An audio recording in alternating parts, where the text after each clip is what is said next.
22과죠. 22과. 먼저 본문 마가복음 15장 16절에서 37절까지 보도록 하겠습니다. 마가복음 15장 16절에서 37절까지 저하고 한 구절씩 나눠서 읽겠습니다. 마가복음 15장 16절.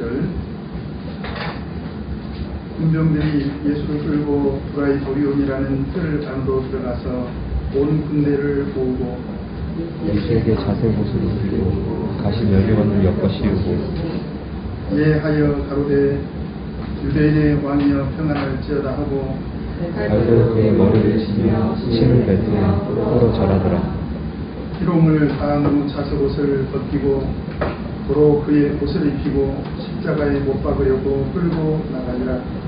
안력한 도방 무수거라비 고래된 사람 시몬으로서 와서 지나가는데 저희가 그를 억지로 같이 가게 하여 예수의 십자가를 지우고 예수를 끌고 골고다라는 곳 번역하면 해골의 곳에 이르러 물약에서 포도주를 주었으나 예수께서 받지 아니하시니라.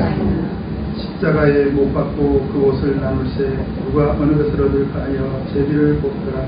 내가 제 통치가 되어 십자가에 못 박으니라.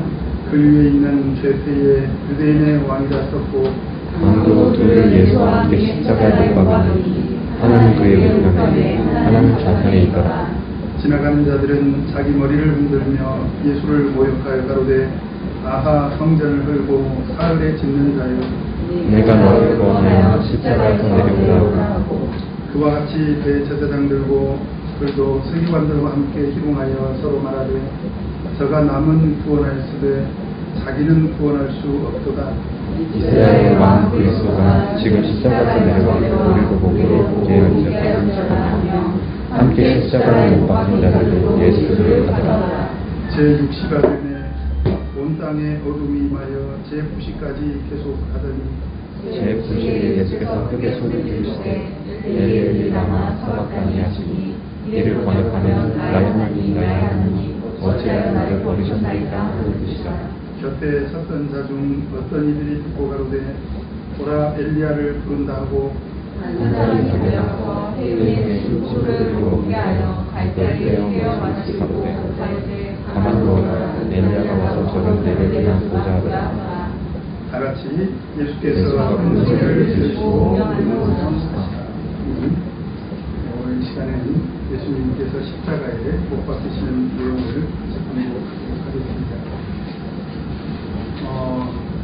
우리가 지금 예수님의 생애를 공부하고 있는데요. 예수님의 생애를 공부하는 목적, 제가 세 가지 말씀드렸죠. 그 첫 번째가 무엇이었습니까?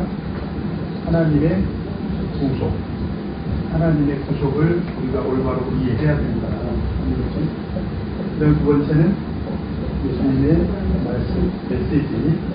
예수님이 세상에 오셔서 남긴 말씀. 이것은 요한복음에 따르면 이 말씀으로 우리를 심판하시겠다 그랬거든요. 심판이 기준이 되는 그런 진리의 말씀이죠. 그 말씀은 그 말씀 자체가 진리고 절대적으로 이 예수님의 말씀은 구원과 관계가 있습니다. 그 다음에 세 번째로 예수님이 육신으로 오셨기 때문에 우리 그리스도인들에게 삶의 본을 보여주셨다. 모범이 해주신 거죠. 그래서 고린도전서 11장 1절에 보면 바울 사도가 뭐라고 얘기했습니까? 내가 그리스도를 본받는 자 된 것 같이 너희도 나를 본받아. 사실 나를 본받아라는 말 하기 쉽지 않죠? 좀 쑥스러운 말이 될 수 있고 그게 듣게 되면 좀 교만한 말이죠. 나를 본받아라. 굉장히 좀. 근데 바울 사도는 그런 뜻으로 말한 것이 아니라 내가 그리스도를 본받고 있는 그 본, 어떤 신앙의 모범을 예수님께 내가 보고 배우려고 하는 것처럼 여러분들도 나를 본받았으면 좋겠다. 그런 거죠. 근데 역시 그 중에서 가장 중요한 것은 하나님의 구속입니다. 하나님의 구속을 올바로 이해하게 되면 사실 이것은 따라오게 되죠. 하나님의 구속을 이해하고 예수님의 말씀을 이해해야 되고, 하나님의 구속을 올바로 이해하게 되면 그런 예수님의 삶의 복음을 우리가 쉽게 따라갈 수가 있습니다. 근데 하나님의 구속을 이해를 못하면 우리 신앙은 자칫하면 교조주의적인 그런 신앙이 되거나 또는 바리새인들처럼 굉장히 외식적이고 위선적인 그런 신앙생활을 할 가능성이 굉장히 높다. 그래서 어쨌든지 하나님의 구속을 우리가 올바로 이해해야 되는데, 그런데 예수님의 생애 가운데 하나님의 구속을 가장 사실적이고 영적으로 보면 가장 핵심적으로 가르쳐주는 그 사건이 뭐냐? 바로 십자가 고난입니다. 그래서 예수님의 생애 가운데서 예수님의 생애를 지금 예수님의 생애는 사고 안에 다 담을 수는 없어요. 그런데 핵심적인 그래도 비교적 중요하다고 생각되는 것만 제가 교재로 24개를 만들었지 않습니까? 24권까지 있는데 그 중에서 하나님의 구속과 관련된 직접적인 구속, 하나님의 그 구속을 설명하는 구속적인 4대 생애를 제가 4가지 말씀드렸었죠. 그죠? 하나가 육신으로 세상에 내려오신 방생, 예수님이 육신으로 오셨다. 육신으로 오셔야만 되는 중요한 이유가 있죠. 그 다음에 오늘 저희가 공부하게 되는 십자가 고난, 줄여서 십자가는 사실 형틀을 말하는 건데, 이미 우리 기독교에서는 하나님의 구속과 직접적으로 관계가 있는 영적인 의미로 사용이 되고 있으니까 그냥 십자가로 이렇게 표현을 해도 되고, 그 다음에 부활 사건이 있고, 그 다음에 하늘로 승천하셨다. 그 중에서도 하나님의 구속을 가장 사실적으로 영적으로 가장 핵심적으로 이해할 수 있는 바로 이 사건이 십자가 사건이다 라고 하는 것입니다. 그러면 도대체 이 십자가 사건이 주는 의미가 뭐냐? 왜 하나님의 구속과 직접적으로 관계가 있느냐? 에베소서 1장 7절 한번 찾아보도록 하겠습니다. 에베소서 1장 7절.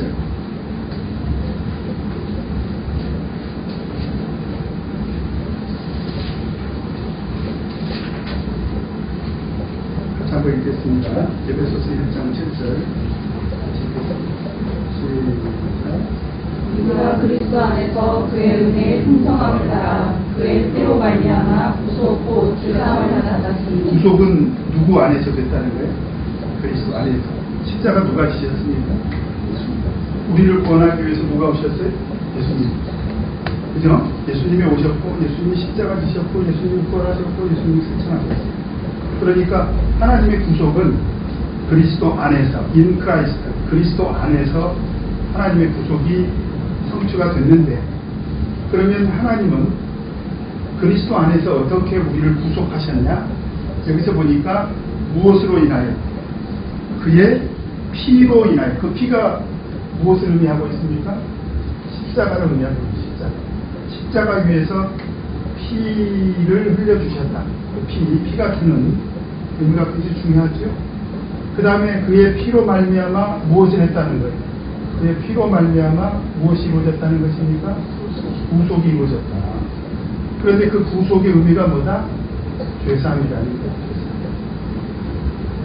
그래서 바로 이 하나님의 구속이 십자가 위에서 성취가 됐다는 거예요. 그래서 바울 사도는 바로 그 피의 구속을 에베소서 1장 7절에서 설명을 하고 있습니다. 그러면 예수님께서 그 피의 구속을 어떤 의미로서 십자가 위에서 피를 흘려주셨느냐, 그 의미가 이 구속이라는 말 속에 들어있어요. 구속. 그러니까 하나님이 우리를 구원하시는 것은, 하나님께서 우리를 구원시켜 주셔서 천국에 데리고 가려고 하실 때 어떤 방식으로 우리를 구원하셨느냐? 구속의 방식으로 우리를 구원해 주셨다는 거죠. 그래서 구속이라는 단어가 헬라어로 아폴리프로시스,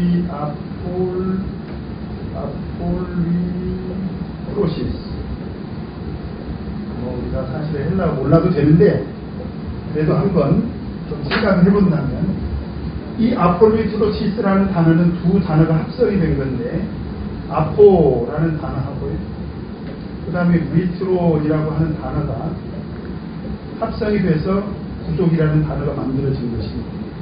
아포 위트론. 근데 여기서 중요한 단어가 사실은 위트론이에요. 이 위트론이라는 단어가 어디서 나오냐면 마태복음 20장 28절에서 나옵니다. 자, 마태복음 20장 28절. 자, 한번 찾겠습니다. 마태복음 20장 28절.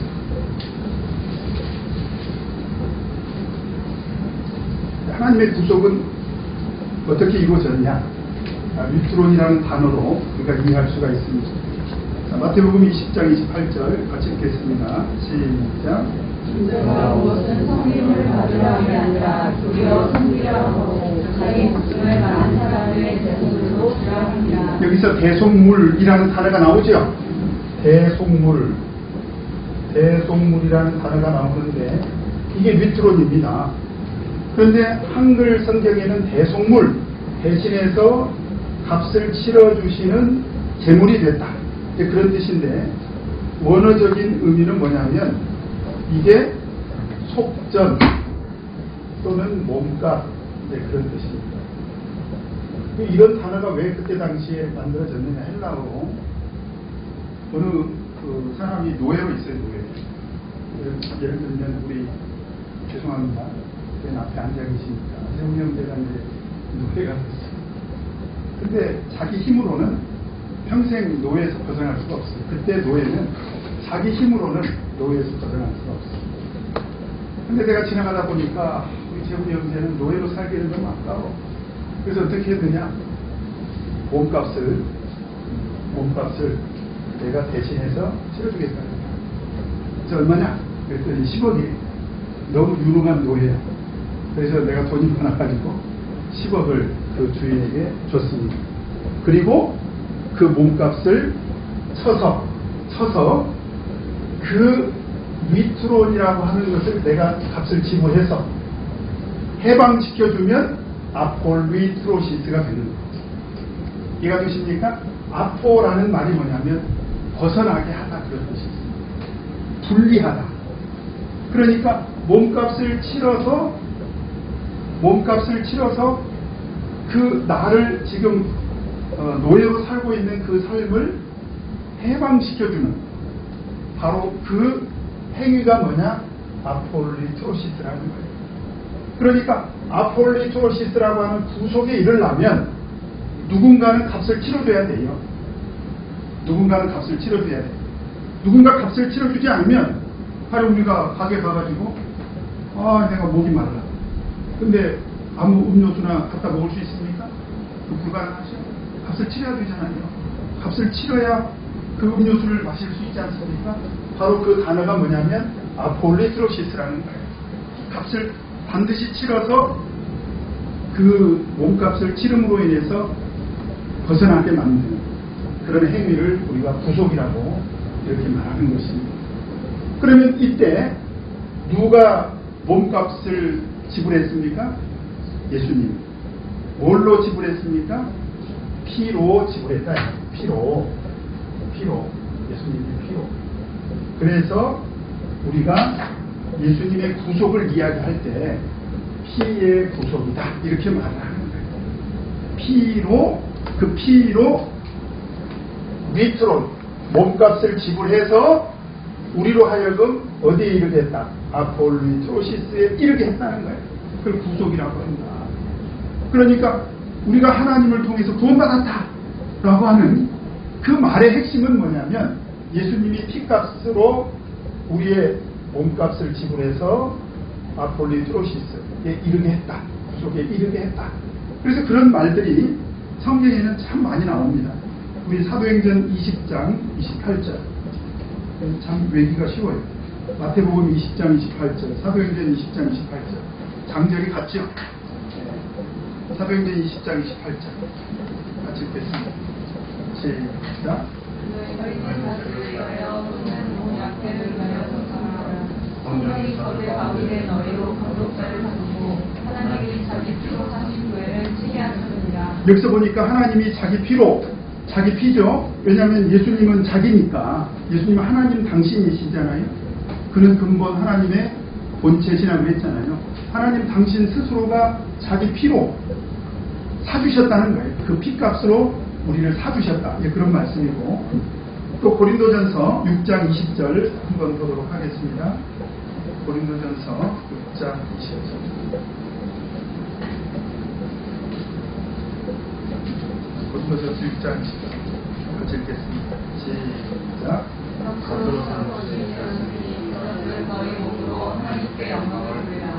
여기서 보니까 값으로 우리를 사주셨다 그랬죠? 그 값이 뭐냐? 바로 피의 값이라는 거예요. 피값. 사실은 이 피에는, 성경을 보면 피에는 뭐가 있어요? 생명이 있죠? 그죠? 생명.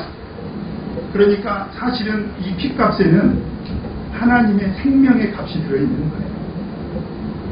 그러니까 예수님의 십자가 고난의 무게는 하나님께서 우리를 대신해서 생명을 값으로 지불했다, 이렇게 말을 할 수도 있는 거예요. 어떻게 보면 굉장히 좀 관념적인 영역이지만 곰곰이 생각해 보면 하나님께서는 우리를 구속하실 때 어떻게 하면 사람들에게 가장 큰 사랑을 베풀면서 우리를 구속하실 것인가를 생각하신 거예요. 그러니까 하나님이 인간에게 줄 수 있는 가장 큰 사랑을 주신 것입니다. 그래서 요한복음 3장 16절에 보면 하나님이 세상을 뭐라고 했어요? 이처럼 사랑하사 독생자를 주셨어요. 그죠? 하나님이 세상을 이처럼 사랑하사, 하나님께서 우리를 사랑하신 그 사랑의 표현이 바로 피의 구속이다. 가장 큰 사랑이죠. 그래서 이런 고마움, 이렇게 이런 설명을 들을 때 우리 마음속에 좀 감동이 오지 않습니까? 하나님께서 우리에게 줄 수 있는 가장 큰 사랑은 어떤 그 피라고 하는 희생, 가장 귀하고 값진 것으로 우리에게 주셨다는 그런 생각이 들 때 우리 마음에 감동이 오고 고마움이 있지 않습니까? 이게 이제 우리 신앙의 힘이 되고 우리 신앙의 동력이 돼야 그 신앙이 성장하는 거죠. 그리고 우리 구원에 대해서 우리가 확신을 갖게 되는 거죠. 왜냐하면 예수님께서 이 피로 내 죄값을 치러주셨다라고 하는 그런 확신이 들게 되는 거죠. 바로 그 피의 부속의 직접적인 효력이, 여기서는 뭐 우리가 세례 공부 굳이 안 해도 그 피의 부속의 죄사함의 효력이 직접적으로 어디에 미치는 거예요? 우리가 세례를 받았죠. 그죠? 세례를 받을 때 바로 이 피의 구속으로 말미암은 죄사함의 효력이 나에게 발생을 하는 것입니다. 그 부분은 제가 나중에 혹시 시간이 되면 이 부분은 시간이 좀 많이 필요합니다. 믿음도 설명을 해야 되고 은혜도 설명을 해야 되고 의의 개념도 설명을 해야 되고 이 세례는 사실 간단하지 않습니다.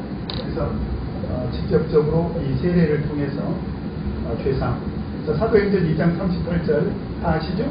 너희가 회개하여 각각 예수 그리스도 이름으로 세례를 받고 죄사함을 얻으라. 그때 우리가 세례를 받음으로 죄사함을 얻게 된 그 근본 원인이 어디에 있느냐? 피의 구속으로 말미암아서 우리가 세례를 받기 때문에 죄사함을 받는 거예요. 그죠? 그 부분을 우리가 늘 알고 있어야 됩니다. 그죠? 그래서 이 부분에 대해서 히브리서에서 이 부분을 재해석을 했습니다. 자, 세례 얘기는 안 나오고요. 히브리서에서 이 부분에 대해서 이제 나중에 우리가 히브리서도 공부를 할 겁니다.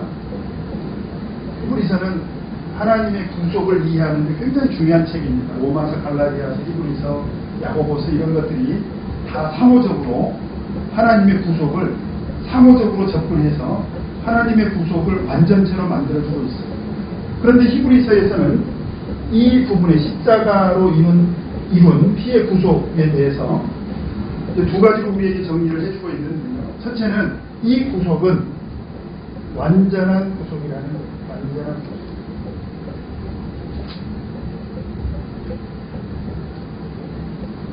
퍼펙트하다는 거죠. 완전한 구속이다. 어떻게 완전한 구속이 되냐? 히브리서 9장 한번 보도록 하겠습니다. 사실은 뭐 오늘 내용은요, 예수님이 십자가 고난을 당하시는 그 내용은 여러분들이 다 익숙하게 잘 알고 있습니다. 그래서 십자가 고난의 의미를 먼저 우리가 좀 자세히 공부하는 것이 중요할 것 같습니다. 히브리서 9장 11절에서 12절을 보면, 히브리서 9장 11절 12절 같이 읽겠습니다. 시작. 그리스도께서 장래 도문의 대제사장으로 오사 손으로 치지 아니한 옷 이 성도에 속하지 아니한 더 크고 온전한 장막으로 말미암아 염소와 수학의 피로 아니하고 오직 자기 피로 영원한 속죄를 이루사 단번의 성소에 들어가셨더니, 여기서 보니까 강조되고 있는 단어가 있습니다. 그게 뭐냐? 온전한 장막, 그 다음에 영원한 속죄. 퍼펙트하다는 거예요. 지금 예수 그리스도의 십자가의 구속을 지금 설명하고 있는 거예요. 자기 피로, 그렇죠? 자기 피로 영원한 속죄를 이뤘다는 거예요. 영원한 속죄, 완전한 그런 속죄를 이뤘다는 것이고요. 그 다음에 10장 12절에서 14절을 또 보면, 10장 12절에서 14절 같이 한번 보겠습니다. 시작. 오직 그리스도는 죄를 위하여 한 영원한 제사를 드리시고 하나님 우편에 앉으사 그 후에 자기 원수들로 자기 발등상이 되게 하실 때까지 기다리시나니 저가 한 제물로 거룩하게 된 자들을 영원히 온전케 하셨는데, 여기서도 보니까 영원이라는 단어가 계속 반복해서 등장하면서 영원한 제사를 드렸다. 그 피의 구속을 지금 이야기하고 있는 거죠. 그래서 한 제물로, 한 제물, 이게 바로 대속물 얘기하는 거잖아요. 위트롬, 그죠? 위트롬, 그 제물로 어떻게 했다?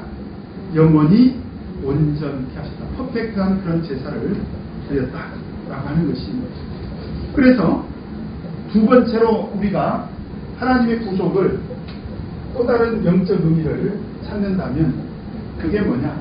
이것이 하나님의 영적인 속죄 제사라는 거예요. 십자가가 영적인 속죄 제사가 됩니다. 그래서 십자가를 통한 속죄 제사를 히브리서에서는 설명을 하고 있는 것입니다. 근데 이제 이 부분까지 나가버리면 너무 나가니까 그냥 제가 설명만 이렇게 드리도록 하겠습니다. 우리가 알고 있는 상식적인 범위에서 본다면 구약의 속죄 제사는 히브리서 8장 5절에 보면 한번 요 구절을 한번 찾도록 하겠습니다. 히브리서 8장 5절 같이 읽겠습니다. 시작. 저희가 섬기는 것은 하늘에 있는 것의 모형과 그림자라 그랬죠. 구약 시대에 있었던 그 속죄 제사를 지금 히브리서에서 설명하고 있는 거예요. 근데 우리가 알고 있는 구약의 속죄 제사는 어디에서 드렸습니까? 어디에서 드렸어요? 성전에서, 그죠? 성전에서. 그 다음에 누가? 대제사장. 무엇으로? 제물로. 그죠? 이 세 가지가 핵심이잖아요. 어디서 드렸다고요? 성전에서. 누가? 대제사장. 무엇으로? 제물로. 이게 핵심이지 않습니까? 그런데 아까 우리가 읽었던, 잘 보세요. 히브리서 9장 11절 12절을 다시 한번 읽어보면, 그리스도께서 장래 좋은 일에 누구로 오셨습니까? 왜? 속죄 제사를 드리려고. 이해가 되시죠? 이렇게 연결을 지어보면 누구로 오셨다는 거예요? 대제사장으로. 그래서 어디에서 속죄 제사를 드렸다는 것입니까? 온전한 장막. 이 장막이 어디를 말하는 거예요? 바로 성소, 성전을 말하는 거죠. 맞죠? 그 다음에 12절에 보면 무엇으로? 자기 피로. 그 자기 피가 히브리서 10장 14절에서는 뭐라고 이야기하고 있습니까? 한 제물로 그랬잖아요. 그러니까 예수님이 대제사장으로 오셨고 어디에서? 온전한 장막에서, 그죠? 온전한 장막에서 무엇으로? 피의 제물로 영원한 영적인 속죄 제사를 드렸다. 그죠? 그런 속죄 제사를 드림으로 말미암아, 그런 얘기죠. 속죄 제사를 드림으로 말미암아 하나님의 구속이 완성이 됐다. 그래서 히브리서 10장 19절 20절 같이 한번 읽겠습니다. 시작. 그러므로 형제들아, 우리가 예수의 피를 힘입어 성소에 들어갈 담력을 얻었나니 그 길은 우리를 위하여 휘장 가운데로 열어놓으신 새롭고 산 길이요 휘장은 거처의 주체이다. 이게 무슨 얘기냐면, 그림으로 좀 이해를 한다면, 우리가 성막 안에서 제사가 드려지지만 성막 안에 성소가 있잖아요. 그 성소도 둘로 나눠서 여기는 성소라고 하고 여기는 지성소라고 하지 않습니까? 그럼 구약시대의 피의 제사는 어디서 직접적으로 이루어집니까? 지성소 안에서. 지성소는 아무나 들어갈 수 없죠. 그래서 성소와 지성소를 무엇으로 나누고 있습니까? 휘장으로 나누고 있습니다. 그죠? 휘장으로. 그런데 오늘 말씀을 보면 그 휘장이 곧 저의 육체이라고 했습니다. 이게 무슨 얘기냐? 오늘 본문 가운데는 없지만 우리 다시 마가복음 15장으로 돌아가세요. 15장으로 돌아가서 15장 38절 같이 한번 보도록 하겠습니다. 15장 38절 같이 한번 읽겠습니다. 시작. 이에 성소 휘장이 위로부터 아래까지 찢어져 우리를, 이건 실제로 그런 일이 있었고요. 실제로 그런 일이 있었고, 이것은 영적으로 굉장히 중요한 상징적인 사건이라는 거죠. 휘장이 찢어져서 둘로 갈라졌다는 거예요. 이거 뭘 의미하고 있습니까? 이 휘장이, 히브리서 기자는 누구의 육체라는 거예요? 예수 그리스도의 육체다. 그래서 예수님께서 육체로 피를 흘려주심으로 제물이 되셔서 그 행위가 어떻게 됐느냐? 이제는 지성소로 나아갈 수 있는 길이 열렸다는 거예요. 그게 뭐냐? 예수 그리스도의 피의 구속이라는 것입니다. 그게 바로 십자가 사건이라는 것이죠. 그죠? 가령 운전하는 사람들은 맨날 포장되지 않는 그런 도로를 막 달리다가 포장만 돼도 어때요? 고맙죠. 그런데 고속도로까지 뚫렸어. 그러면 신나죠. 그래서 막 쌩쌩 달리지 않습니까? 그 영적인 개념을 지금 말하고 있는 거예요. 새롭고 산 길이 열렸다는 거예요. 어떻게 예수 그리스도의 십자가의 피의 구속으로 말미암아 누구든지 바로 이 지성소까지 나갈 수 있는 그런 길이 열렸다. 그래서 히브리서 4장 16절에 보면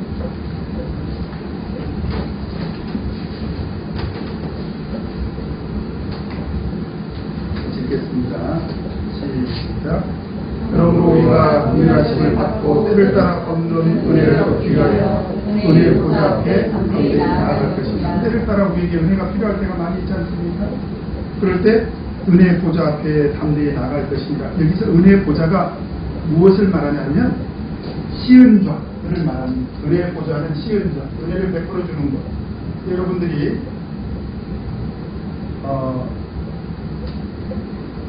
구약 성경에서 나중에 시간 되시면 출애굽기를 가시면 속죄소라는 단어를 찾으실 수 있습니다. 속죄소가 뭐냐면 법궤가 있으면 법궤 뚜껑이 속죄소죠. 그런데 그 속죄소 관주를 보면 밑에 하단에 그 속죄소는 시은좌다 이렇게 되어 있어요. 그 시은좌라는 것은 은혜를 베풀어주는 보좌, 그 은혜 보좌. 바로 속죄소, 지성소 안에 있는 속죄소로 우리가 단단히 나갈 수가 있다. 그때를 따라 돕는 은혜를 누가 주십니까? 예수님께서 피해 구속으로 우리에게 주셨다.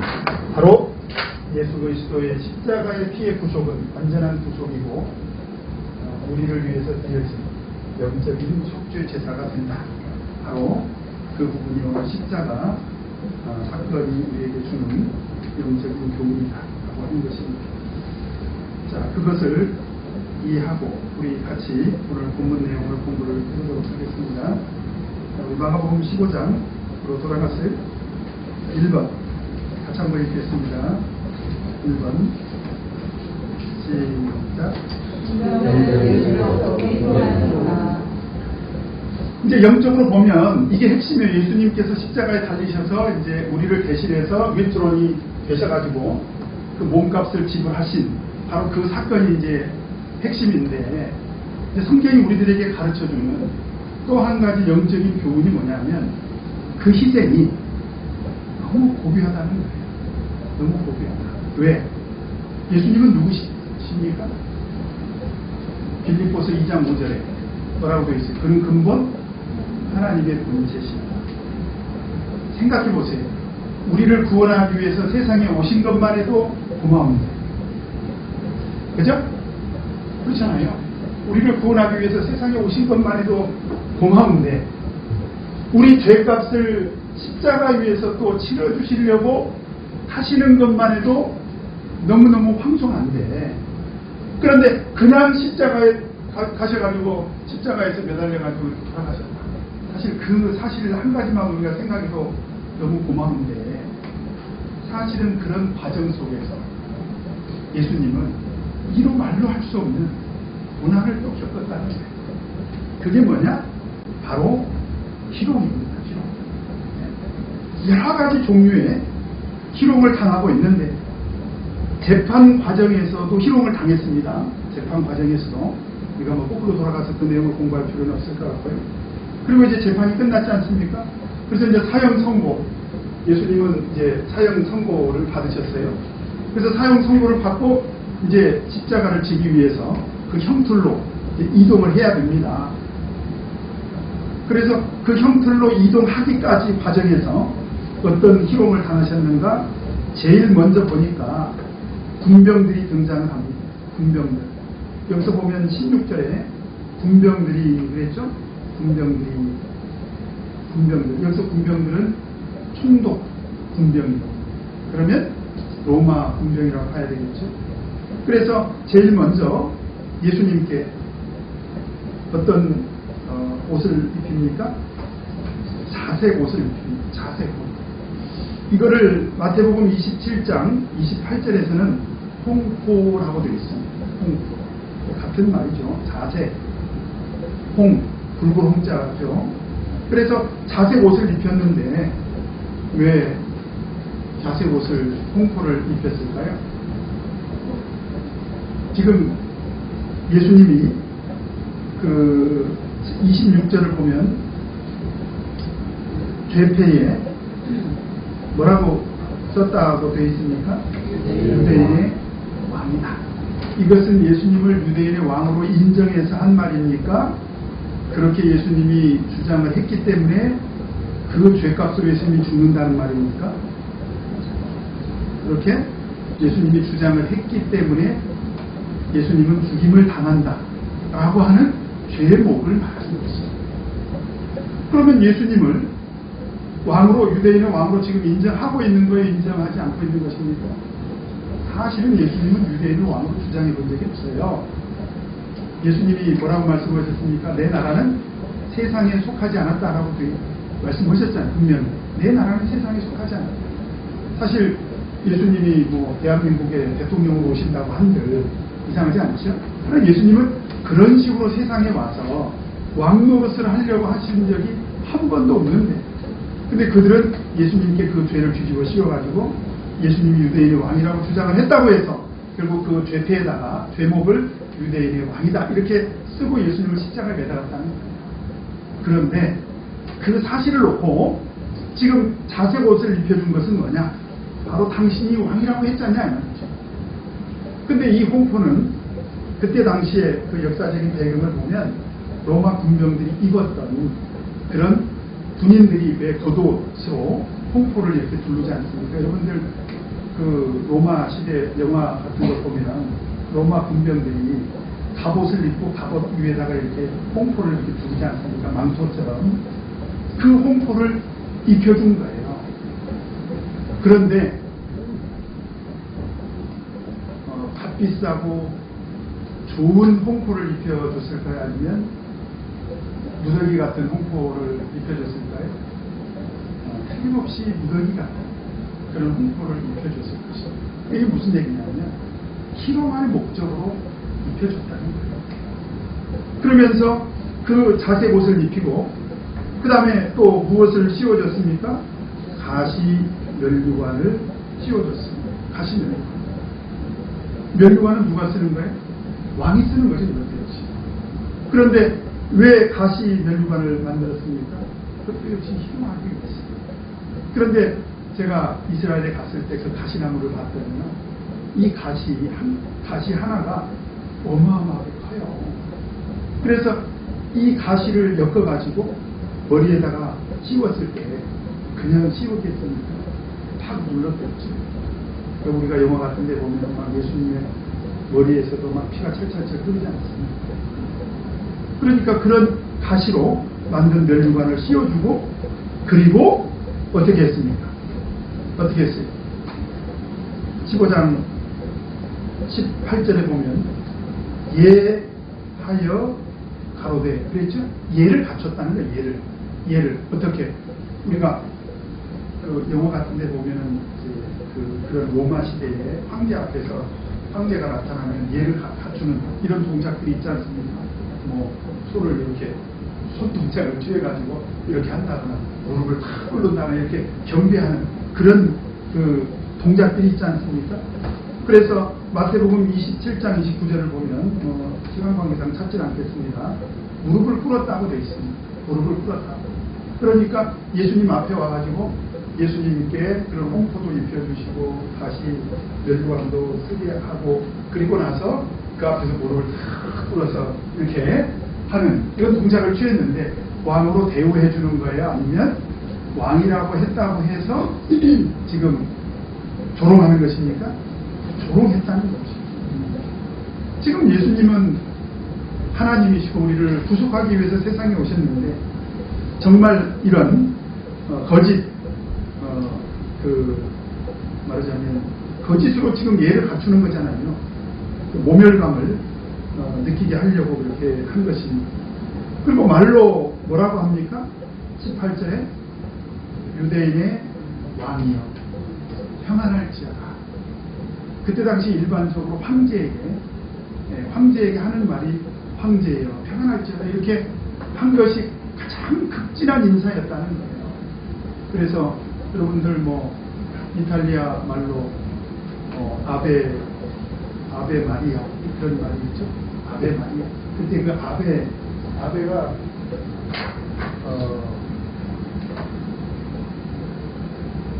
평안할지어다 그런 뜻입니다. 마리아의 평안할지어다. 그래서 그런 말 들어보셨는지 모르겠어요. 아베 카리사 이게 아이 발음이 난다고요. 영어로는 시저 발음이 나죠. 영어로는 시저라고 하는 아베 카리사 황제여 평안하십시오. 근데 예수님께 그런 인사를 하면서 그것은 예수님을 대우해 주려고 한 것이 아니라 말하자면 조롱하기 위해서 한 말이었다라는 거죠. 그 다음에 그리고 나서 어떻게 했습니까? 어떻게 했어요? 갈대로 그의 머리를 쳤습니다. 왜 갈대가 등장하냐? 우리 마태복음 27장 39절에 보면 그 갈대를 손에다가 이렇게 쥐어줍니다. 여기서는 갈대로 머리를 치는 장면만 나오는데 마태복음 27장 29절에 보면 갈대를 손에다 쥐어줘요. 왜 그랬을까요? 이게 바로 왕의 홀을 말하는 홀이라고 하는 건 지휘봉을 말하는 거죠. 지휘봉. 그죠? 홀. 지휘봉을 말하는 것이죠. 왕의 지팡이. 근데 지팡이와 지휘봉은 좀 다르죠. 왕이 이렇게 동그란 그 원형이 머리로 되어 있는 그런 지휘봉이 있지 않습니까? 그런 술도 좀 달려있고 그런 꼴을 대신해서 갈대를 쥐어줬다가 그러니까 왕 행세해을 하는 거죠. 그리고는 그것을 빼앗아가지고 지가 무슨 왕이라고 이렇게 하는 거죠. 네가 무슨 왕이라고 하고는 그 갈대를 빼앗아가지고 어떻게 했습니까? 머리에다가 이렇게 막 쳤습니다. 그리고 어떻게 했습니까? 침을 또 뱉었습니다. 그리고 또 마지막으로 꿇어서 절까지 하는 정말 이런 희롱을 누가 당하셨습니까? 예수님이 당하셨다 하는 것입니다. 여러분 그런데 사실은 원래는 이 희롱을 누가 당해야 됩니까? 이 희롱은 예수님이 왜 당하신 거예요? 죄가 있다고 해서 당하신 거거든요. 근데 예수님 원래 죄가 없잖아요. 근데 원래는 이 죄값을 사실은 누가 치러야 됩니까? 우리가 치러야죠. 그래서 사실은 하나님의 구속을 온전히 이해했다면, 우리가 하나님의 구속을 온전히 이해했다면, 우리가 신앙생활 안에서 죄가 없어도 사실은 이런 고난, 이런 희롱을 우리는 좀 견딜 필요가 있습니다. 근데 하나님의 구속을 이해하는 사람들에게 어떤 신앙이 내면적으로 내면화된 그런 사람들은 사실은 이런 좀 고난을 당할 필요가 있습니다. 왜냐하면 예수님 우리를 구속하시기 위해서 이런 희롱을 다 견디셨는데, 그죠? 우리는 은혜로 구원받았지 않습니까? 그래서 우리가 예수님의 구속을 정말 감사하게 생각을 한다면 우리가 신앙생활하면서 좀 이런 희롱을 좀 참고 견딜 필요가 있다. 사실은 예수님은 우리를 대신해서 희롱을 당한 것이다 라고 하는 것을 알 수가 있습니다. 그래서 이런 희롱을 당하시고요, 결국 이제 십자가를 지고 갈보리로 가시죠. 2번 같이 한번 읽겠습니다. 시작. 이제 예루살렘 경내 예루살렘 성 안이 있고, 그때 당시 예루살렘 성 안이 있고, 그 다음에 예수님이 십자가를 지신 곳은 골고다인데, 이 골고다는 성 밖에 있어요. 그래서 이 성 안에서 재판을 받고 총독 관저에서 프라이토리온이라는 곳에서 골고다까지 가셔야 되지 않습니까? 근데 이 거리가 상당한 거리가 됩니다. 그런데 우리가 가끔 영화라든지 뭐 이런 데서 보면 예수님이 십자가를 이렇게 예수님이 십자가를 지시고 이렇게 가는 장면들이 나오잖아요. 근데 성경을 보면 사실은 예수님이 이미 채찍질도 당하시고, 그리고 적어도 우리가 공부한 내용 속에서 보면 이틀 동안 재판을 받으셨지 않습니까? 그것도 6번에 걸쳐서 재판을 이렇게 받으셨잖아요. 그리고 채찍질까지 받으셨기 때문에 예수님은 굉장히 온 몸이 피투성이가 됐고 만신창이가 된 그런 상태이기 때문에 십자가를 지고 갈 수가 없어요. 그리고 원래 그때 당시의 역사적인 그런 고고학적인 자료를 보면 실제로 십자가는 어떻게 형태를 만들었느냐, 세로 되는 원래 고정을 시켜 놓습니다. 그리고 가로대만 십자가를 등에 지게 해서 죄인이 십자가를 지게 해가지고 거기 가서는 가로대를 설치를 하고, 그리고 나서 죄인을 이렇게 매달아가지고 이제 십자가에서 죽이는 거죠. 그러니까 예수님이 십자가를 지고 가셨다. 그런 것은 사실은 가로대만 이렇게 진 거죠. 그런데 실질적으로 예수님이 지금 십자가를 질 그런 상태가 아니에요. 왜냐하면 만신창이가 되어 있기 때문에. 그래서 결국 누가 대신해서 십자가를 지게 했습니까? 21절에 보면 마침 그때 누가 지나가게 됩니까? 구레네 사람 시몬. 이 구레네라고 하는 지역은 성경에도 나옵니다. 구레네 가까운 곳에 리비아가 있다 그랬는데, 리비아는 오늘날 바로 리비아입니다. 이집트 바로 서쪽에 있죠. 이집트 서쪽에 리비아, 바로 그 리비아의 많은 역사학자들은 거기가 리비아의 수도인 트리폴리를 의미한다라고 이렇게 주장을 합니다. 어쨌든 간에 이 구레네는 아프리카를 말하고 있기 때문에 이 구레네 사람 시몬은 그러면 흑인이냐, 그렇다 이렇게 주장을 한 사람도 있고요. 아니면 이 사람은 디아스포라다, 소위 해외에 거주하는 유대인이다, 또 이렇게 주장하는 사람도 있습니다. 어쨌든 간에 흑인인지 또는 디아스포라인지 우리가 정확하게 알기는 어렵습니다만, 가장 중요한 것은 뭐냐면 이 사람이 십자가를 졌다는 사실. 이 사람이 십자가를 졌고, 나중에 성경을 보면 로마서 16장 13절에 이 아들 루포가 등장을 해요. 우리 로마서 16장 13절 한번 찾도록 하겠습니다. 로마서 16장 13절.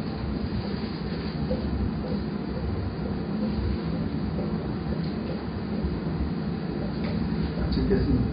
시작.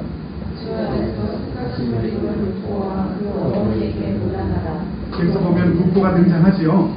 그래서 많은 성경학자들은 이 루포가 바로 이 구레네 사람 시몬의 아들일 것이다. 그래서 이 15장에서 이미 마가복음에서 구레네 사람 시몬을 소개할 때 구체적으로 그 두 아들을 등장시키고 있잖아요. 이미 그때 당시에 그리스도인들에게는 잘 알려진 그런 사람들이 됐다는 거예요. 그래서 우리가 추측해 볼 수 있는 것은 이 구레네 사람 시몬이 오늘 이 십자가를 진 사건으로 인해서 기독교로 개종을 했을 것이다. 이렇게 우리가 추측을 해봅니다. 이건 추측입니다. 그래서 구레네 사람 시몬도 개종을 했고 그의 두 아들도 나중에 그리스도인이 됐다라고 이렇게 볼 수가 있습니다. 그래서 어쨌든 이 구레네 사람 시몬은 느닷없이 마침 거기를 지나다가 예수님을 대신해서 십자가를 졌는데 사실은 억지로 지우게 한 거죠. 저희가 그를 억지로 같이 가게 하여 사실은 영문도 모르고 십자가를 졌을 수 있습니다만은 하나님께서 그에게 은혜 주셔서 가장 영광스러운 그런 구원의 은혜를 이 사람에게도 베풀어 줬지 않습니까? 그래서 우리가 흔히 말하기를 십자가는 억지로 지어도 은혜가 있다는 하나님께 영광이 된다. 그런 주장을 바로 구레네 사람 시몬을 통해서 이렇게 하기도 합니다. 그 다음에 3번 같이 읽겠습니다. 시작. 바로 그곳이 어디입니까? 골고다입니다. 골고다는 히브리 말인데 무엇입니까? 그 뜻이 해골의 곳이다. 왜 해골의 곳이냐? 두 가지 주장이 있습니다. 하나는 여기가 사람 시체를 많이 버려서 해골이 막 득실거리들 그런 곳이었다. 이렇게 주장하는 사람도 있고요. 흡사 이 골짜기가 해골 모양처럼 생겼다. 그래서 그런 주장을 하는 사람들이 있는데 많은 성경학자들은 후자를 많이 주장을 합니다. 어쨌든 중요한 것은 뭐냐? 거기가 해골의 곳이다. 라고 명칭이 그렇게 알려지는 곳이라는 거죠. 그러면 이제 별로 중요한 건 아닙니다만, 우리가 이 골고다를 또 다른 말로 뭐라고도 하죠? 갈보리라고도 하죠. 갈보리는 라틴어입니다. 그러니까 골고다를 라틴어로 옮기니까 갈보리가 된 거예요. 그런 건 성경에는 나오지 않습니다. 갈보리라는 단어는 성경에 나오질 않아요. 그런데 우리 찬송가에는 나오죠? 찬송가에 나오죠?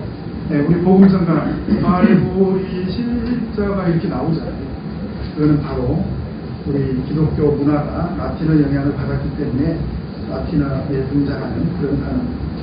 그 다음에 4번 읽겠습니다. 시작. 십자가 위에 달려있는 죄패에는 어떤 내용이 쓰여져 있었는가? 그러면 이제 이 예수님이 무슨 죄로 십자가를 지게 됐는지 그 죄패에 죄목이 쓰여져 있었을 텐데 26절에 보면 거기에 뭐라고 쓰여져 있다는 것입니까? 유대인의 왕이다. 이게 참 예수님 입장에서도 예수님께서 네가 유대인의 왕이냐 그러니까 예수님께서 그렇게 말씀하신 것도 있죠. 근데 예수님께서는 그게 육적 이스라엘의 왕이다 그런 뜻으로 말씀하신 게 아니었잖아요. 근데 그들은 그 부분에 대해서 전혀 이해를 못하고 어쨌든지 예수님을 십자가에 매달아야 되기 때문에 예수님께 그런 죄를 뒤집어 씌워가지고 유대인의 왕이다 라고 이렇게 죄패를 썼는데, 여러분 그 죄패는 몇 개 언어로 쓰여졌어요. 별로 중요한 건 아닙니다만 알고나 계시라고. 요한복음 19장 20절 한번 보도록 하겠습니다. 요한복음 19장 20절.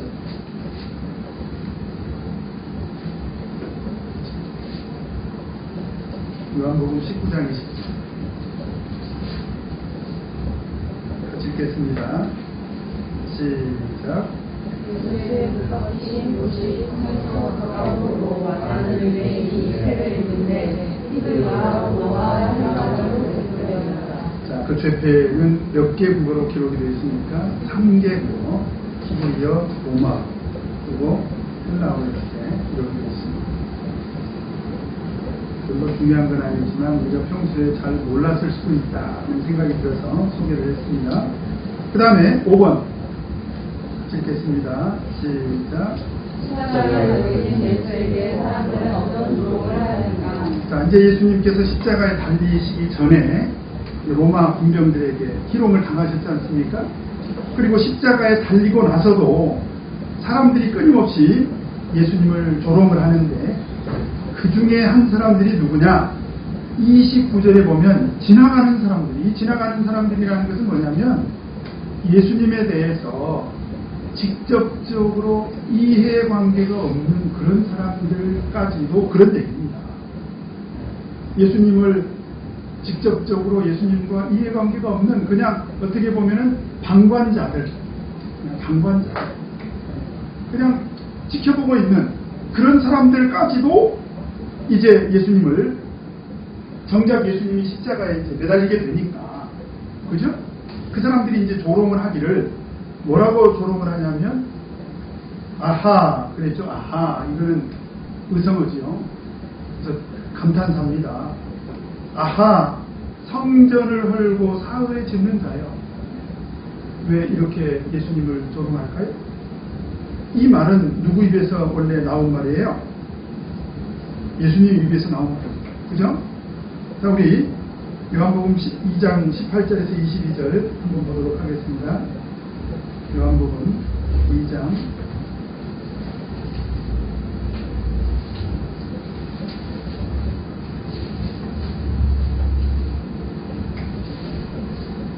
18절에 보면 유대인들이 표적을 우리에게 보여달라고 요구를 하니까 예수님께서 뭐라고 말씀하시냐면 19절에 같이 읽겠습니다. 시작. 너희가 이 성전을 보라. 내가 바로 안에 일으키리라. 이거 누가 하신 말씀이에요? 예수님. 예수님이 하신 말씀이 이제 화근이 돼가지고 지나가는 사람들까지도 다 이걸 기억하고 있게 됐다는 거예요. 그래서 지나가는 사람들도 또 성전을 헐면 사흘 동안에 짓는다고 했잖아요. 그러니까 예수님을 대단한 존재로 생각을 했지만 결국 너는 십자가에 매달려서 이렇게 이제 비참하게 죽게 됐지 않느냐, 조롱하는 거죠. 근데 사실 예수님은 무슨 뜻으로 말씀을 하신 것입니까? 21절, 22절 같이 읽겠습니다. 시작. 성전된 자기 육체를 가리켜 말씀하신 것이라. 죽은 자 가운데서 살아나신 후에야 제자들이 이 말씀하신 것을 기억하고 성경과 예수의 하신 말씀을 믿었더라. 바로 그것은 다음 시간에 우리가 예수 그리스도의 부활을 공부하게 되지 않습니까? 그죠?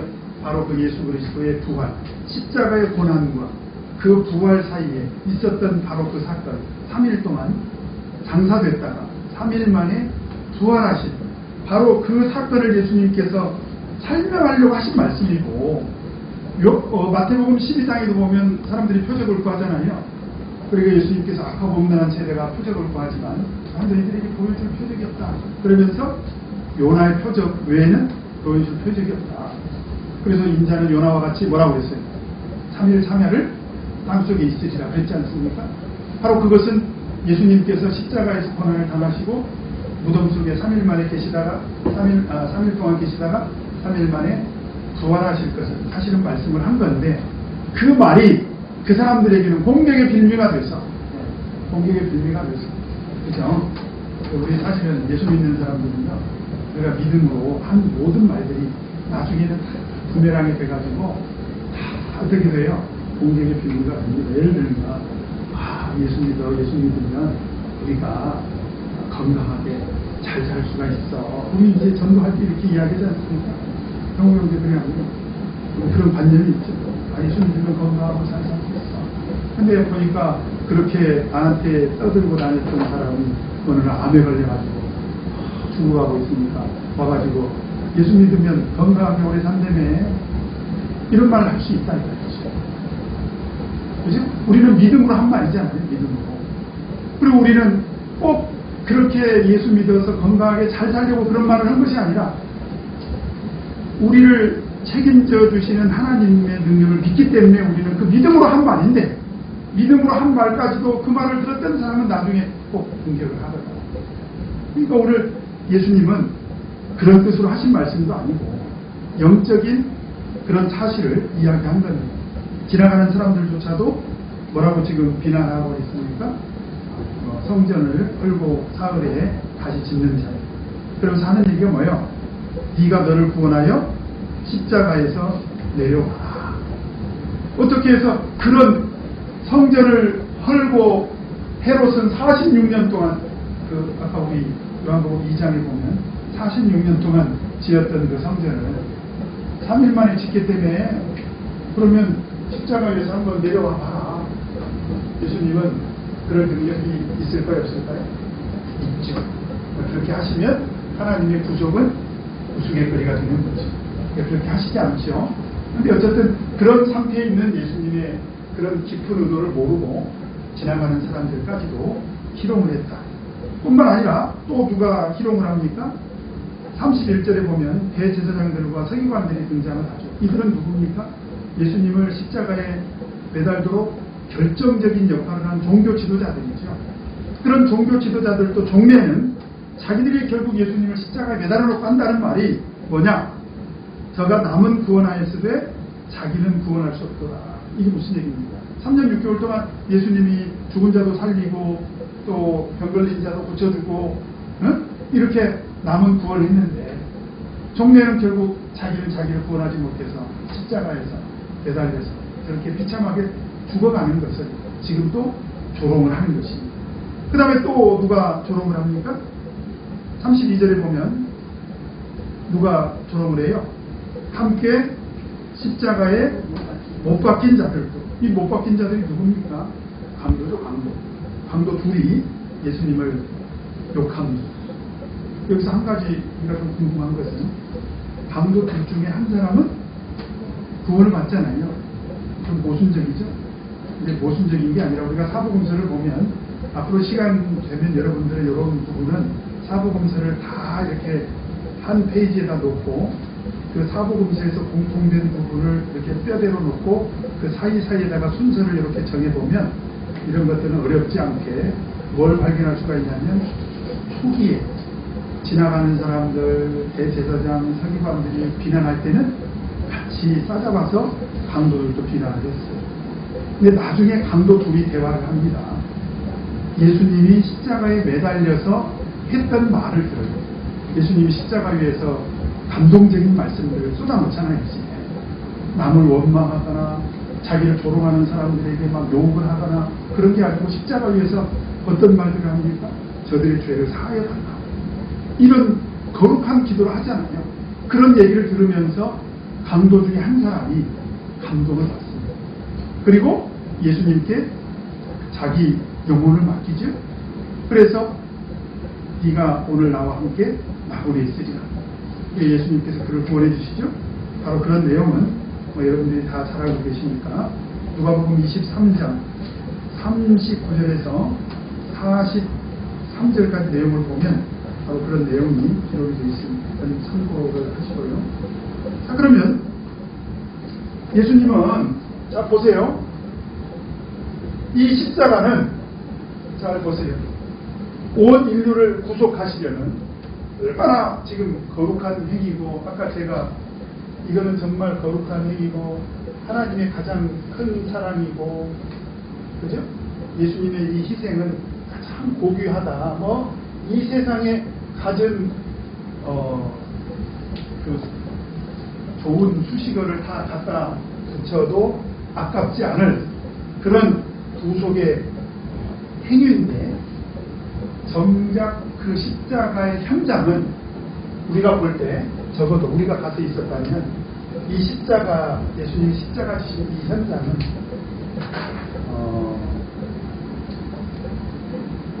그 시정 잡배들이나 하는 소리를 사람들이 쏟아맞잖아요. 로마 군병들부터 해가지고 지나가는 사람, 그 다음에 대제사장 세리관, 그 다음에 심지어 강도들까지도, 그죠? 그런 희롱을 당하는 그 장면을 보면서 우리는 어떤 생각이 좀 들 수가 있을까요? 만약에 형우 형제가 이때 있었다면, 형우 형제가 이 현장에 있었다면, 한때나마 그리고 예수님은 아무 힘이 없이 무기력하게 그냥 십자가에 단 한 번 저항도 못하고, 예를 들면 예수님이 3년 6개월 동안 보여주셨던 그런 어떤 권위를 가지고 3일 후에 내가 와서 봐, 그런 소리라서 또 했다면 몰라. 근데 전혀 그런 말씀도 안 하시고 그냥 있는 그 희롱을 다 온몸으로 받고 너무 무기력하게 예수님은 그냥 죽어가고 있다. 그럼 어떤 생각이 들었을까요? 우리는 한때나, 지금은 그런 생각 전혀 안 하지만, 만약에 우리가, 형욱이가 이때 이 자리에 있었다면, 내가 한때나마 저분을 하나님으로 예수 구주로 믿고 따라다녔다는 사실이 어떻게 될 수 있어요? 그래서 제자리에 가서, 근데 예수님 너무 무기력하게 붙잡으시고, 너무 무기력하게 재판받고, 너무 무기력하게 십자가에 달려 돌아가시고, 그 현장에서는 막 예수님 욕하고. 그래서 바울 사도는 이 장면을 이렇게 표현을 했습니다. 우리 고린도전서 1장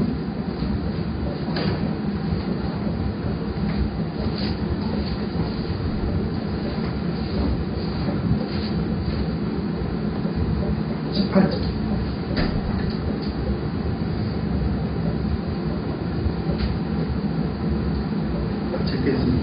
시작.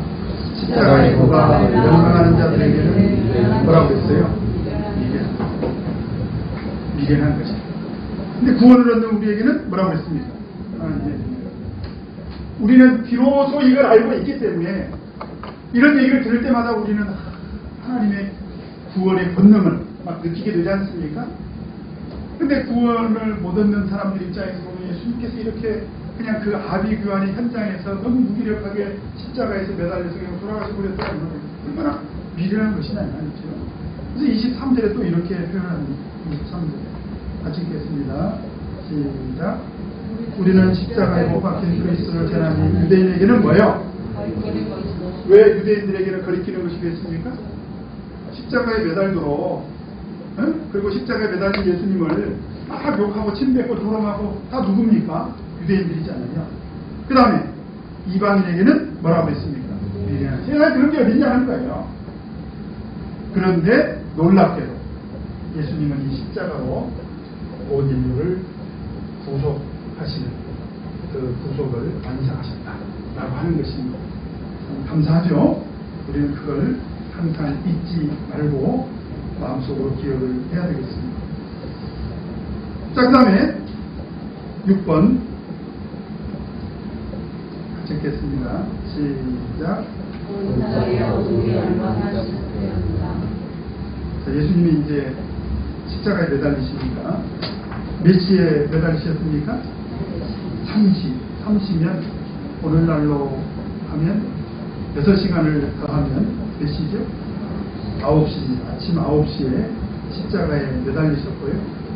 그 다음에 33절에 보면 몇 시가 됐을 때? 6시가 됐을 때 온 땅에 어두움이 임했습니다. 바로 이런 상징적인 그런 의미가 있습니다. 하나님의 권능이 나타나는 흑암으로 이렇게 하나님의 권능이 나타나서 어떻게 보면 비가 오기 전에 먹구름이 몰려오는 것처럼, 그죠? 어떤 하나님의 예수 그리스도의 어떤 희생적인 죽음에 대한 어떤 그 하늘의 어떤 그 노를 품고 있는 그 흑암이라고 할까요? 뭐 이렇게 우리가 이해를 할 수가 있겠죠. 그래서 온 땅에 어둠이 임하여 몇 시까지 계속이 됐습니까? 2시. 2시면 오후 3시입니다. 그래서 예수님께서는 몇 시에 운명하십니까? 바로 그 3시에, 오후 3시에 결국 운명하십니다. 그러면 십자가에 몇 시간 동안 달리신 거예요? 6시간 동안 예수님께서는 십자가에 달리신 것입니다. 그 다음에 7번 같이 읽겠습니다. 시작.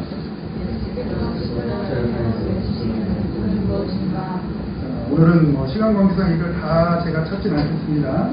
근데 제가 가르치는 이렇게 순서대로 제가 한번 정리를 해봤습니다. 누가복음 23장 34절, 그 다음에 누가복음 23장 43절, 요한복음 19장 26절에서 27절, 마가복음 15장 34절, 요한복음 19장 28절, 요한복음 19장 30절, 누가복음 23장 46절, 이렇게 7가지가 예수님께서 십자가 상에서 하신 말씀이고, 이걸 보통 가상칠언이다. 십자가 위에서 하신 7마디 말씀이다. 한자를 틀려가지고 맞죠? 가상칠언. 생각나는 대로 이제 7가지는 집에 가서 써보시고, 오늘은 엘리엘리라마 사박다니 하나님이여 어찌하여 나를 버리셨나이까, 그런 말씀을 마가는 소개하고 있고, 자 나머지 6가지 생각나는 대로 뭐가 있습니까? 목이 마르다. 또 아버지여 내 영혼을 받으시옵소서. 그 다음에 저의 죄를 사하여 주옵소서. 그런 말씀도 있죠. 그 다음에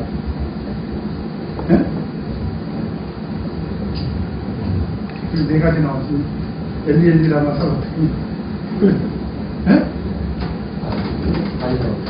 다 읽었다. 다 읽었다. 지금 2가지 더 나왔네. 요한에게 마리아를 부탁해 주의 어머니. 2가지밖에 안 나오네.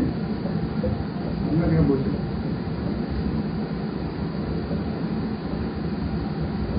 찾아보신 것 같아요. 그래서 막상 저도 생각이 잘 안 나요. 자, 그래서 그 예수님이 십자가 위에서 하신 말씀은 사실 영적인 의미가 있는데, 언젠가 제가 비처럼에 이렇게 한번 글로 소개한 적이 있는데, 오늘 저녁에 성경 공부 끝나고 집으로 돌아가시면 제가 대방교회 그 밴드에 그 비처럼에 썼던 글을 올려드리도록 하겠습니다. 그럼 집에 가셔가지고 짧게 제가 그 의미를 좀 설명을 해놓은 글이 있는데 한번 보시기 바랍니다. 그 다음에 8번 같이 읽겠습니다. 시작.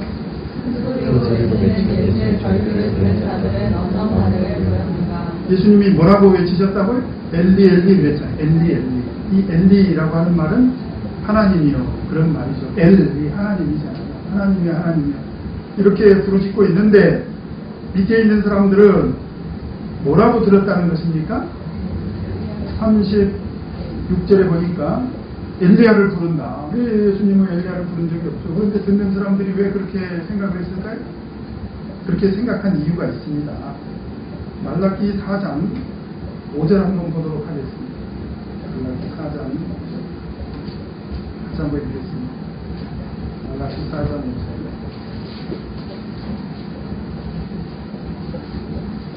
같이 읽겠습니다. 시작.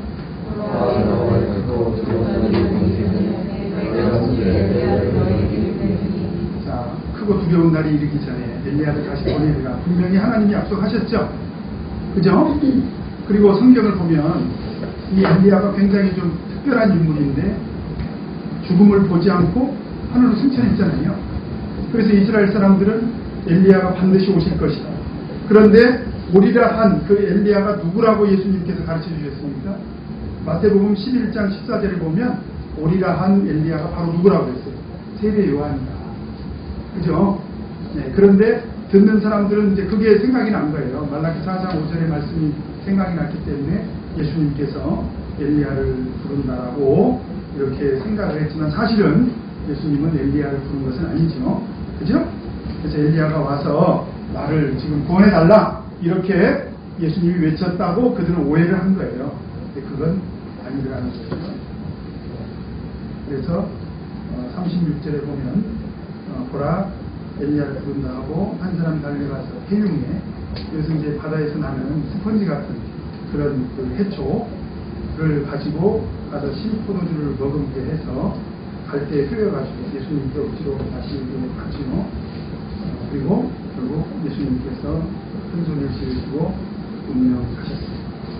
예수님께서 이런 과정을 통해서 돌아가셨는데 오늘 이런저런 그 과정들은 비교적 단순한 그런 사건이고요. 우리가 가장 중요하게 생각해야 되는 것은 뭐냐면 그 십자가 고난이 가지고 있는 그 영적인 의미가 어디에 있느냐, 그죠? 그리고 그것을 히브리서에서 어떻게 재해석했느냐, 또 두 가지가 가장 중요합니다.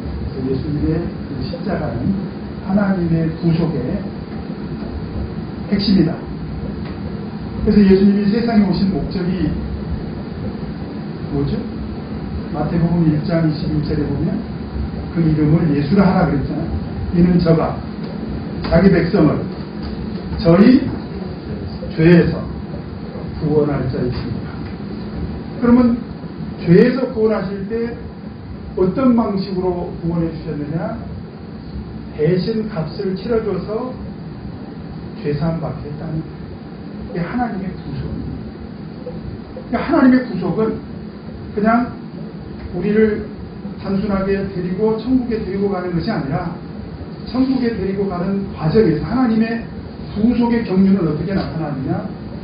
하나님께서 예수 그리스도로 말미암아 그 몸값, 우리의 죄값이죠. 죄값을 치르게 해서 우리를 구속하셨다는 거예요.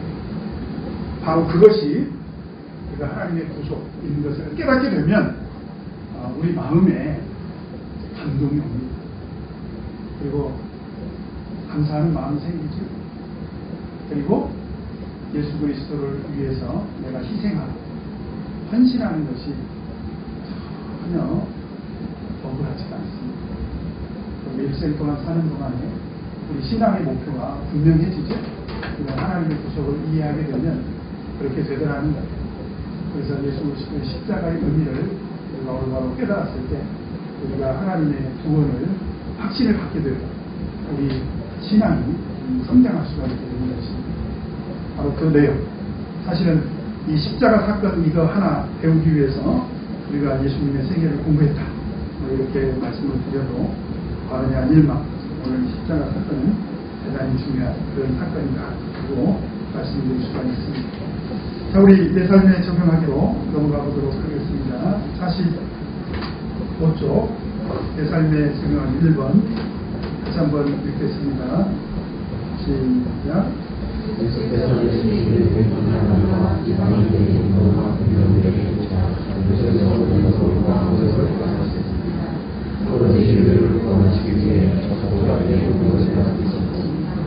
하나님은 이런 경우고 전대수는 조화가 모여서 하실 것입니다. 이때 예수님의 문화를 생각하여 조건과 거의 같이 하셨습니다. 이제 오늘 이 말씀을 제가 읽으면서 듣는 생각이 목회하다 보면 가끔씩 좀 무시를 당할 때가 있어요. 아주 어린 사람들이 교회 일을 운영하다가 보면 아니 좀 목자님 모르시면 가만히 좀 계세요. 어떻게 하죠? 지금 와서 생각해 보니까 참 참기를 잘했다 그런 생각도 드는데 사실은 참는 것이 겉으로만 참는 것이고 지금이라도 생각해 보면 참 어렵다 그런 생각이 듭니다. 왜냐하면 예수님은 분을 삭히면서 참으신 것이 아니고 사실은 그걸 온전히 다 당하신 거거든요.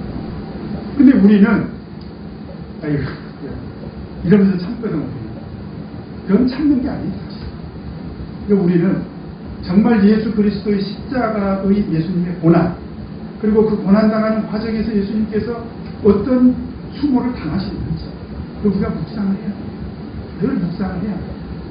그래서 어떤 자리에서 어떤 사람에게 수모를 당하더라도 막 마음속에서 막 분이 부글부글 끓면서 그걸 참고 견디는 것은 그건 참고 견디는 것입니다.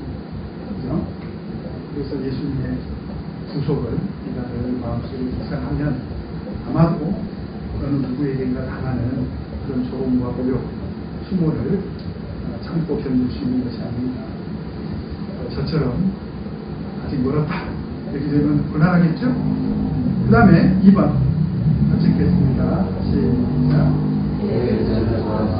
그리고 십자가를 가지고 예수의 이름하고 고용하며 십자가에서 내려오라고 하셨습니다. 그들을 구원해 주이신 예수님 말하시고 못하시며 십자가 고난을 통한 구원의 의미 또한 전혀 이해하지 못하셨습니다. 다른 예수는 언제도 예수로 인식하셨습니다. 다른 십자가를 통한 구원의 의미를 불가하게 하고 있습니다. 이 섭리를 우리가 올바로 깨닫는 것이 오늘 공부의 가장 중요합니다. 그 다음에 3번 시작. 예수님은 십자가에서 나의 어찌하여 나를 버리시나이까 하며 절규하셨습니다. 그래서 주님과 하나님의 감격받게 된 것은 예수님께 대신 하나님께로부터 버림을 받았기 때문입니다. 나는 하나님께 버림받은 자들에게 얼마나 고통을 깨닫고 있습니다. 나는 하나님께서 나를 버림에 당하신 그의 항상하며 살고 있습니다. 적용 포인트 같이 한번 읽겠습니다. 시작. 예수님은 인류의 구원을 이루기 위하여 십자가의 생명이 되셨습니다. 예수님의 십자가 행위 덕분에 오늘 우리는 죄와 사망의 굴레에서 벗어나게 된 것입니다. 항상 우리를 위해 십자가를 지신 예수님에 대해 감사하며 그 은혜를 영원히 찬송하며 살아가시기 바랍니다. 우리가 이렇게 이제 오늘날 신앙생활하면서 그 신앙의 그 누림이 있다. 우리가 누리는 것들이 많이 있죠. 그래서 누리는 것들 많이 있죠. 바로 그 누림 속에는 예수님께서 우리에게 베풀어 주신 구속의 은혜가 근본적으로 있지만 예수님의 구속의 은혜에 감격해서 그 은혜에 감격한 사람들은 필연적으로 예수님이 당하신 그 고난과 희롱 이 모든 것들을 다 감내하면서 신앙생활을 하거든요. 그런 희생의 대가를 우리가 사실 지금 누리고 있는 거예요. 근데 어떤 사람들은 그것을 자기 특권으로 생각하는 사람들은 자기 특권이 아니고 사실은 그분들의 십자가 고난에 저는 헌신의 그 공로 우리가 누리는 거죠. 우리는 사실은 항상 고마워해야 되고 예수 그리스도의 십자가의 그 고난 앞에서 우리는 정말 겸손해야 됩니다. 내가 예를 들면 헌금을 많이 했거나 큰 교회가 좀 전국적으로 큰 교회라거나 그래서 뭔가 우리가 대단한 권세를 가지고 있는 것처럼 이렇게 행세하는 것은 하나님의 구속에 전부 어긋나는 그런 신앙이라는 거죠. 그래서 이제 우리 특히 대방교회 성도님들은 큰 대자가 들어가 있잖아요. 큰 대자. 그죠? 그건 뭐냐면 큰 희생을 하라. 큰 헌신을 하라. 그런 하나님이 주신 그런 사명이라고 저는 생각합니다. 아시겠습니까? 사실하면 대빵 노릇을 하려고 하는데 그러면 안 되고 그래서 이런 하나님의 구속에 걸맞는 그런 교회, 하나님의 구속에 걸맞는 그런 신도가 돼야 오늘날 하나님께서 우리에게 맡겨주신 그런 사명을 감당할 수가 있게 되는 것입니다. 자, 우리 다 같이 기도하시겠습니다.